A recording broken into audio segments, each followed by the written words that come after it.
ध्यान से सुनना, दूसरी महाभारत है ये। कभी ऐसा महसूस क्यों? जब आप योग्य हो और लोग आपकी योग्यता ना पहचाने बहुत तकलीफ होती है। जिसके बाप के टोटल 16 बीवियां और उनसे 101 बच्चे हो और सिंहासन सिर्फ एक, ठीक वहीं से शुरू होती है इस महाभारत की। जैसे ही 18 साल हुआ, अपने ही खुद के बाप ने सिंहासन से जितना दूर हो सके उतना भेज दिया। ये कहानी शुरू होती है आज से ठीक 2300 साल पहले, यानी रोमन एम्पायर से भी 300 साल पहले, जब रोमन्स इंसानों को ग्लैडिएटर बना के जानवरों की तरह लड़ाई करवा रहा था। तब हमारे इस अखंड भारत में एनिमल प्रोटेक्शन लॉ लाकर शिकार करने तक पे बैन लगा दिया था लगभग। यहाँ तक कि पशुओं के लिए चिकित्सालय बनवाने का कंसेप्ट का जन्म भी उन्होंने ही दिया था। जंगल को जलाने पे रोक लगा दिया था और यही दुनिया का सबसे पहला रिकॉर्डेड एनवायरमेंटल प्रोटेक्शन लॉ था। कैदियों के साथ भी थोड़ा नरमी से पेश आया जाए, क्योंकि वो भी एक इंसान ही है। पहली ह्यूमन राइट्स लॉ की नींव। और अपने बूढ़े माँ बाप यानी बुजुर्गों का ख्याल ठीक से रखा जा रहा है नहीं, ये सारे देखने के लिए पूरी की पूरी मिनिस्ट्री हुआ करती थी। और ये सब चीजों का प्रूफ पत्थर की लकीरों में मिलेगा आपको आज भी। कुछ अफगानिस्तान में, कुछ पाकिस्तान में, तो कुछ भारत से होके नेपाल तक में। और राज्य इतना बड़ा कि आज का मॉडर्न 10 देश आ जाएगी इस एक राज्य के अंदर। आज हम जिस अखंड भारत की बात करते हैं ना, वो मैप इन्हीं के टाइम, इन्हीं के साम्राज्य का है। तब के लगभग आधी दुनिया इनके विचारों से इंस्पायर्ड था।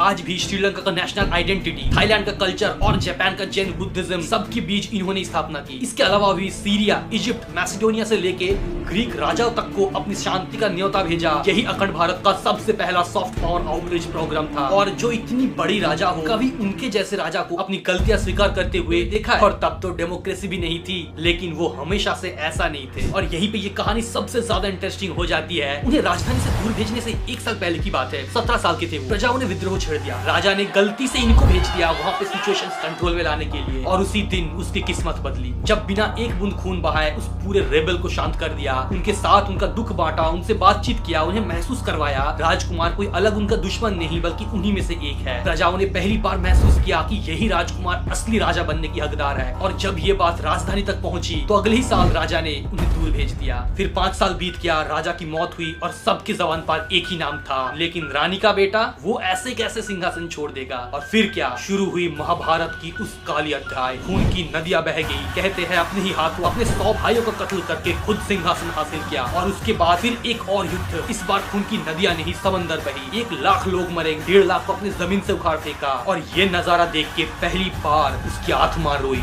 उसी दिन उस कलिंग की मैदान में ही चंडाशोक धर्माशोक में परिवर्तित हुआ। आज भी हमारे तिरंगे में अशोक चक्र, सर्वोच्च सम्मान भारत रत्न में अशोक स्तंभ, सत्यमेव जयते की स्लोगन सब इन्हीं की देन है। तो मेरा एक सवाल है कि ऐसे तो हमारा राष्ट्रपिता अशोक ही हुए ना, तो क्यों हम अशोक जयंती नहीं मनाते? आपका क्या ख्याल है कमेंट्स में बताना। और उनकी पूरी कहानी जानने के लिए इस किताब को जरूर पढ़ना। जय हिंद, जय भारत।